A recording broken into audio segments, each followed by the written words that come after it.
दो जीवित बचे लोग एक दिन और एक रात के लिए समुद्र में तैरते रहे। जब वे जागे तो उन्होंने खुद को एक सुनसान द्वीप पर पाया। इससे पहले कि वे समझ पाते कि क्या हो रहा है, उन्होंने एक चीख सुनी। एक एशियाई व्यक्ति अचानक उनकी ओर दौड़ता हुआ आया। वह कह रहा था कि वहाँ राक्षस या कुछ और है। जाहिर है इस सुनसान द्वीप में कुछ भयानक छिपा हुआ था। वे सोचते थे कि यह व्यक्ति का भ्रम है, लेकिन अगले ही सेकंड ब्लैक वहाँ पहले से ही था। मुझे नहीं पता कब वहाँ कुछ रहस्यमयी लोग आ गए और उसके हाथ में एक हथियार था। हालांकि ब्लैक और अन्य ने कड़ी प्रतिरोध किया। वे बहुत देर से समुद्र में तैरते रहे थे। उनके शरीर बहुत भारी हो गए और वे तुरंत बेहोश हो गए। जब वे फिर से जागे तो उन्होंने खुद को एक कालकोठरी में बंद पाया। हालांकि उन्होंने जोर से चीखा, लेकिन उन्हें कोई प्रतिक्रिया नहीं मिली। हालांकि जब वे कोई उपाय सोच रहे थे तो जेल का दरवाजा अचानक खुल गया, लेकिन उन्हें बाहर निकालने के लिए नहीं, बल्कि एक महिला को अंदर फेंकने के लिए। वे तुरंत उसके चारों ओर जमा हो गए। तब उन्हें पता चला कि दूसरी पार्टी भी एक जीवित बची हुई थी। उन्होंने उसे अपने साथ ले लिया ताकि वे कैसे बच निकले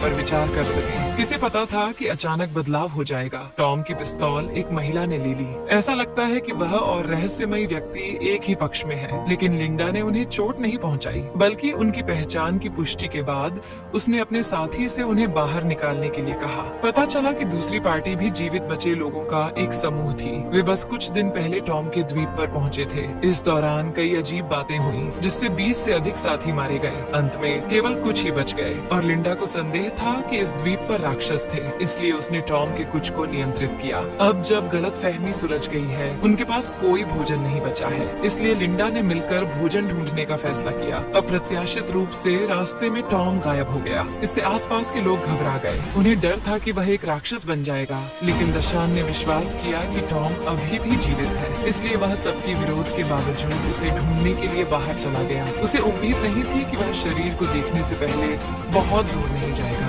और इस समय उसके आसपास एक छाया थी। यह पता चला कि टॉम चिंतित था और उसका पीछा कर रहा था, लेकिन जमीन पर लाश देखने के बाद उसने पाया कि दूसरी पार्टी एक जासूस थी जो अब भी गायब हुई थी। उसे उम्मीद नहीं थी कि वह भी जीवित नहीं रह सकेगा। ऐसा लगता है कि जंगल में खतरा इससे भी ज्यादा है, लेकिन दोनों ने टॉम को ढूंढना नहीं छोड़ा, बल्कि उसके पद चिन्हों का अनुसरण करते हुए उसे ढूंढने के लिए चले गए। लेकिन रास्ते में टॉम अचानक रुक गया और डर की नजर से चारों ओर देखने लगा। उसे मौत का खतरा महसूस हुआ, इसलिए उसने तुरंत दशान को घास में छिपने के लिए ले लिया। सौभाग्य से टॉम ने जल्दी से प्रतिक्रिया दी। यह अचानक दिखाई देने वाले अजीब लोगों द्वारा खोजा नहीं गया था। जब तक चारों ओर का माहौल फिर से शांत हो गया, दोनों सावधानी पूर्वक बाहर निकले, लेकिन अब देर हो चुकी है। तलाश जारी रखना खतरनाक हो सकता है, इसलिए दोनों ने वापस जाने का फैसला किया। अप्रत्याशित रूप से टॉम अचानक प्रकट हो गया। यह पता चला कि उसने जंगल में अपने बेटे की छवि देखी थी, इसलिए वह अकेले उसे ढूंढने चला गया था। उसने सोचा कि उसका बेटा पास में है, लेकिन टॉम ने उसे कितना भी ढूंढा, वह अभी भी अपने बेटे को नहीं पा सका। उसे लगा कि दोनों उसे पागल जैसा समझेंगे, लेकिन अनुओं के शब्दों ने उसे जमा दिया। मुझे पता है कि उन्होंने आपके बेटे को ले लिया है, लेकिन आपको नहीं पता कि ये लोग क्या करने में सक्षम हैं, और उन्हें खोजा नहीं जा सकता अगर वे नहीं चाहते हैं। फिर दोनों की सलाह पर टॉम उनके साथ वापस जाने के लिए तैयार हो गया, लेकिन उन्हें नहीं पता था कि सुनसान द्वीप के दूसरी ओर टॉम का बेटा फिर से दिखाई दिया। जब टॉम सोने ही वाला था, उसके बगल में आग अपने आप बुझ गई। उसे लगा कि उसका बॉयफ्रेंड वापस आ गया है, लेकिन जब उसने ऊपर देखा तो उसने पाया कि टॉम उसके सामने खड़ा था। मेरा बॉयफ्रेंड मेरे सामने है। उसका बॉयफ्रेंड अनुओ तुरंत उसके पास भागा, लेकिन उसने अपने आसपास कुछ भी असामान्य नहीं पाया। लेकिन टॉम हैरान था। उसने देखा कि टॉम जो अभी समुद्र में खेलने गया था। इन शब्दों ने लोगों को उनके पीछे की ठंडी भावना दी। क्या समुद्र में खेलने गए लोग खतरे का सामना कर रहे थे? ऐसा लगता है कि आज सुनसान द्वीप से जीवित बाहर निकलना सबसे बड़ा समस्या बन गया है।